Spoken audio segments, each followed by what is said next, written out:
હારીજથી થરોડ કાઠી ગામ તરફ જતા મુખ્ય રસ્તા પર વરસાદી પાણી ભરાતા ભારે હાલાકી। હારીજથી થરોડ કાઠી ગામ તરફ જવાના મુખ્ય માર્ગો પર વરસાદી પાણી ભરાતા વાહન ચાલકો, શાળામાં અભ્યાસ કરવા જતા વિદ્યાર્થીઓને તેમજ ઇમરજન્સી સેવાઓને પારાવાર મુશ્કેલી વેઠવવાનો વારો આવ્યો હતો।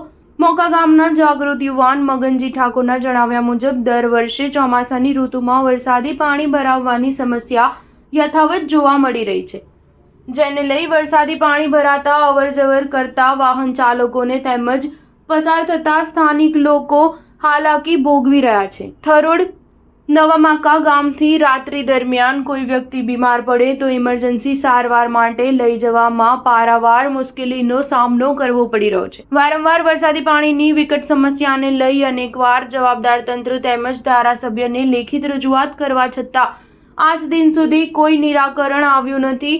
દર વર્ષે ચોમાસાના વરસાદી પાણી લાંબા સમય સુધી ભરાઈ રહેતા આસપાસના વિસ્તારની જમીનમાં કરેલ વાવેતર નિષ્ફળ જતા ભારે નુકસાની વેઠવી પડી રહી છે। સત્વરે જવાબદાર તંત્ર દ્વારા વર્ષો જૂની સમસ્યાનું યોગ્ય નિરાકરણ લાવવા માંગ ઉઠી હતી। Star news 7 Harij. ઠાકોર છે, હું નવામોકાથી આવું છું। હારીજથી અંદાજિત 7 કિલોમીટર દૂર ખાખડી થરોડ વચ્ચે આ પાણી ભરાય છે, જે વર્ષો વર્ષ આ પાણી ભરાતા ઇમરજન્સી સેવાઓ, શાળાએ જતા બાળકો એ દરેક લોકોને તકલીફ પડે છે। નર્મદા વિભાગને જે અરજીઓ આપવામાં આવી, પૂર્વ ધારાસભ્ય, ચાલુ ધારાસભ્ય એ દરેક લોકોને અરજી આપવા છતાં પણ કોઈ નિરાકરણ નથી કર્યું। તો તંત્રને અપીલ છે કે અમારા ગ્રામજનોની કે તાત્કાલિક ધોરણે પાણી દૂર કરવાનો કંઈક ઉપાય કરે, જેથી કરીને કોઈ ઇમરજન્સી સેવાઓ લઈ શકીએ, શાળાએ જતા બાળકોને કોઈ વિપત્તિ ના પડે।